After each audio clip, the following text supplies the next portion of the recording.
Yves Dauger, bonjour. Bonjour. Merci d'avoir fait de la route pour venir nous rejoindre dans Cavalcade cette semaine. Vous êtes le représentant de l'Association française d'attelage au sein de la Société hippique de la Vendée. Vous êtes la voix du concours international d'attelage de tradition de la Chaboterie.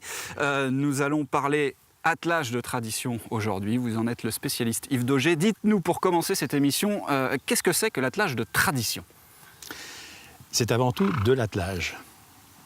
Et nous avons rajouté ce mot tradition du fait du développement de l'attelage à travers les différentes disciplines aujourd'hui, que même le loisir, que le sportif et que dit l'attelage de tradition ou la randonnée. Il a fallu qualifier, si je puis dire un peu, le pourquoi d'une certaine pratique de l'attelage, c'est-à-dire l'utilisation de voitures anciennes et en essayant de respecter la façon dont on mène ce type d'équipage. D'accord. Si je vous dis que c'est une discipline sportive, vous me dites non, j'ai tort ou... C'est-à-dire on peut comparer ça un peu quand même ? Il y a un petit peu de sport. De sport à partir du moment où il y a de la technique qu'il faut savoir acquérir et que n'importe qui ne peut pas se mettre du jour au lendemain au guide d'un équipage, quel qu'il soit, même si c'est pour faire du loisir, parce qu'il faut savoir comment gérer une situation avec un cheval au bout des guides et dans toutes circonstances qui peuvent se présenter. Donc déjà, ça c'est déjà un entraînement, si je puis dire, qu'il faut savoir acquérir. Donc si on parle d'entraînement, on peut se dire que ça déborde un petit peu sur le sportif, mais ce n'est pas, proprement parlé, une discipline sportive à tel point. D'accord.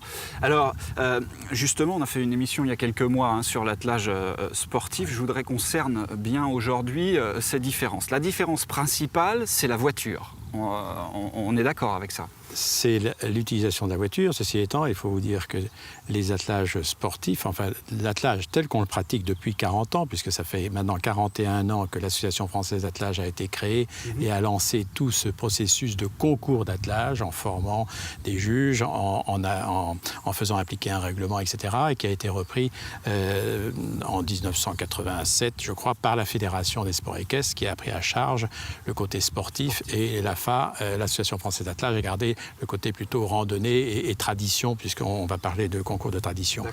Et de savoir qu'au début, donc il y a 40 ans, il y a 30 ans, il y a encore même 25 ans, on utilisait des voitures anciennes pour les concours sportifs. Donc ces voitures étaient plus ou moins aménagées, on s'est aperçu que, et petit à petit, il y a eu des voitures modernes qui ont été surtout remplacées. Pas tout à fait adaptées, je pense. Pas tout à fait adaptées, mais les règlements et les obstacles étaient adaptés tout de même pour ce type de voiture. Maintenant, on n'oserait plus faire... Justement, parlons-en du type de voiture. Ce sont des voitures d'époque. J'ai appris ça en tournant le reportage qu'on va voir tout à l'heure, des voitures d'époque restaurées pour être restées dans leur couleur d'origine, si j'ose m'exprimer ainsi, et surtout pas de copies. C'est-à-dire que on évite qu'il y ait des copies dans nos réunions d'attelage, que l'on appelle concours d'attelage de tradition, mais on souhaite surtout que ce soit l'occasion pour les collectionneurs et les amateurs de voitures anciennes, de voitures hippomobiles anciennes, de pouvoir justement exercer leur talent avec ce type de véhicule. Et ça a permis depuis une vingtaine d'années que ces concours existent, de remettre en route des voitures qui avaient été pour certaines utilisées au début des concours sportifs, mais qui aussi étaient restées dans les remises jusqu'à maintenant, et les gens redécouvrent l'utilisation de ces voitures, avec surtout une remise en état, comme vous l'évoquiez, mais une remise en état qui a été faite par des gens qui deviennent de plus en plus spécialistes et performants dans la restauration de ces véhicules hippomobiles. D'accord. On vient de parler de la voiture, un petit mot sur l'habillement des meneurs et des grooms et de ceux qui sont dans la voiture. Il faut être aussi là, en costume d'époque. Alors, oui, je sais que le terme costume d'époque est souvent employé. Ce que l'on évite, que ce soit des reconstitutions d'époque. C'est-à-dire qu'on demande que les gens soient en tenue de ville. Généralement, c'est la tenue la plus adéquate et propre, disons, et je dirais presque uniforme par rapport à d'autres tenues sportives qui sont peut-être un peu plus exubérantes à tout point de vue. Et on cherche surtout à ne pas que les gens se déguisent dans des époques Napoléon IIIe ou Troisième République, mais au contraire qu'ils soient bien dans des vêtements d'aujourd'hui, qu'ils soient bien confortablement installés dans leurs vêtements et qu'ils ne soient pas encombrés d'un tas nativement qui risquent en fait, de mettre l'attelage en danger. Parce qu'il faut savoir que quand il se passe quelque chose qui n'est pas tout à fait normal, à la façon, eh bien, on est tenu éventuellement à ce qu'une personne aille courir à la tête du cheval et on voit mal une dame en crénoline courir à la tête du cheval. Il faut être un minimum à l'aise. Ok. Yves, je vous propose de regarder le reportage de Cavalcade. On est allé à la rencontre de Guy Vrignot, que vous connaissez certainement via sa participation à l'attelage de la Chaboterie. Je suis allé le rencontrer et il m'a parlé de sa passion. Il est fort passionné. On regarde le reportage tout de suite.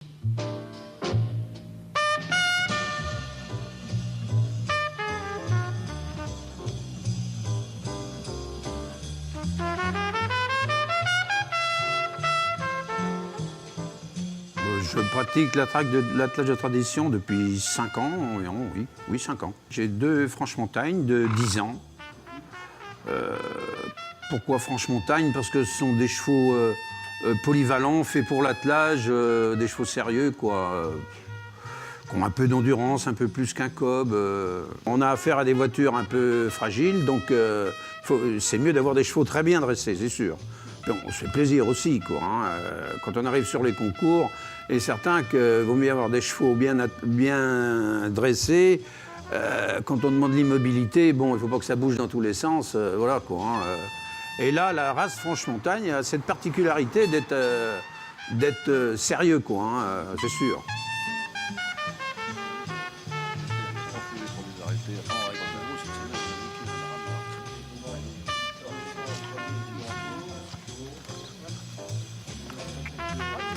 Eh bien, pourquoi l'attelage de tradition? Ça m'est venu parce que je faisais des concours sportifs et puis j'avais des problèmes de dos, quoi. Et j'ai rencontré un ami au défilé de Paris qui s'appelait Christian Boire, qui m'a dit, je ne fais plus de sportif, mais je fais de la tradition. Alors j'ai dit, il nous a entraîné un peu dans la tradition. J'ai dit, pourquoi pas essayer? C'est convivial, ça prend pas la tête, on fait des super balades. Moi j'ai trouvé ça génial, quoi. Sortant des sportifs, moi j'ai trouvé que c'était reposant de faire ça. On y passe des excellents week-ends, voilà, quoi, dans des cadres magnifiques, quoi.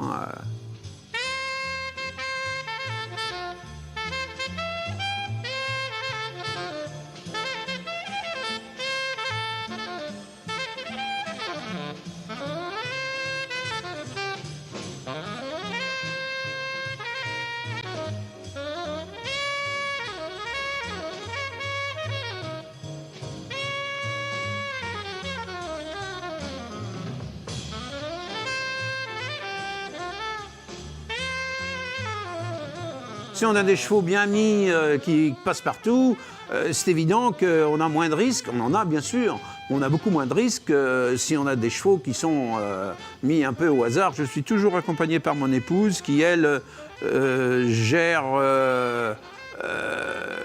tout ce qui est habillement, nourriture, etc.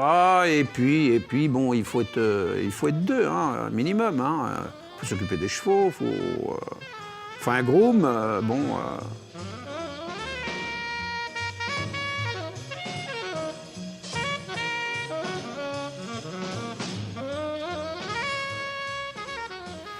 Alors Yves, retour sur le plateau de Cavalcade après ce reportage. On voit que Guy Vrignot est un vrai passionné, comme je le disais avant, et la pratique de l'attelage de tradition, à mon avis, c'est beaucoup de gens très passionnés comme ça. Oui, comme tous les gens qui pratiquent quelque chose, une activité, que ce soit de loisir ou sportive, ils sont toujours très motivés et passionnés. Et d'autant que pour Guy Vrignot, ça a été le fait certainement de découvrir à un moment donné, alors qu'il avait déjà peut-être un certain âge, l'attelage, au travers de l'élevage peut-être de chevaux, au travers de ces contacts qu'il a pu avoir. Et puis, après avoir fait de l'attelage sportif, eh bien, de continuer en faisant de l'attelage dit de tradition, qui est, semble-t-il, plus calme à tout point de vue. C'est ce qu'il disait, oui, mais dans le reportage. Il faut savoir que nul n'est à l'abri d'un événement qui peut créer un incident, si ce n'est un accident, que ce soit en sportif ou en tradition. À partir du moment où il y a un cheval entre 2 brancards ou 2 chevaux au bout de timon, Il faut faire attention. Il faut commencer à maîtriser. Parlez-nous rapidement, Yves, un mot sur les concours d'attelage de tradition. On a la chance en Vendée d'en avoir un, je le redis encore, à la Chaboterie tous les ans.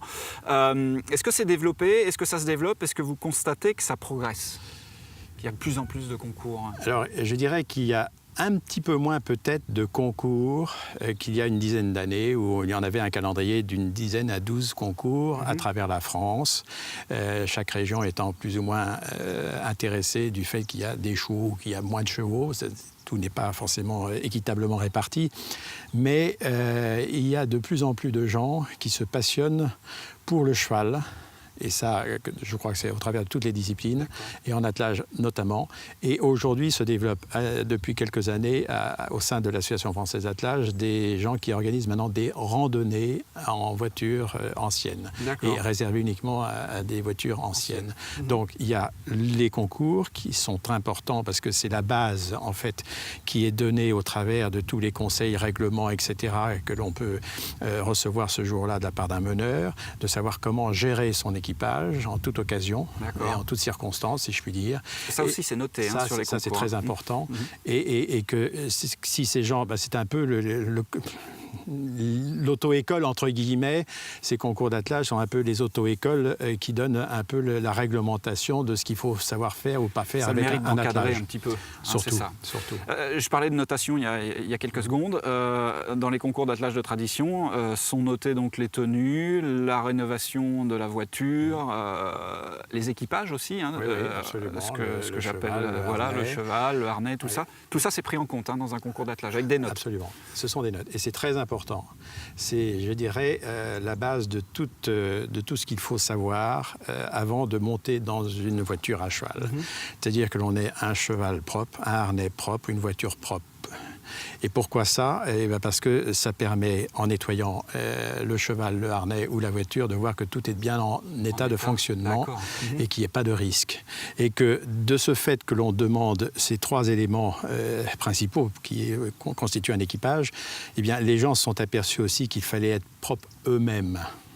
Parce que ça nous a permis, à nous, les juges de l'Association française d'attelage, après de pouvoir établir un canevas d'annotation pour essayer de faire comprendre aux gens que c'est très bien ce qu'ils ont fait ou c'est pas suffisamment bien, de telle façon à ce qu'ils puissent s'améliorer. Et de toute façon, en attelage, on apprend tous les jours et on peut toujours s'améliorer. Voilà. D'accord. Donc ça permet de renouer vraiment avec la tradition. De sortir quelque chose un peu extraordinaire. Merci beaucoup en tout cas Yves Dauger. J'aurais bien voulu parler encore un peu plus longtemps avec vous. Malheureusement, l'émission arrive à sa fin. Je vous remercie d'être venu nous voir dans Cavalcade cette semaine. Merci. Eh bien, avec grand plaisir. Merci à vous.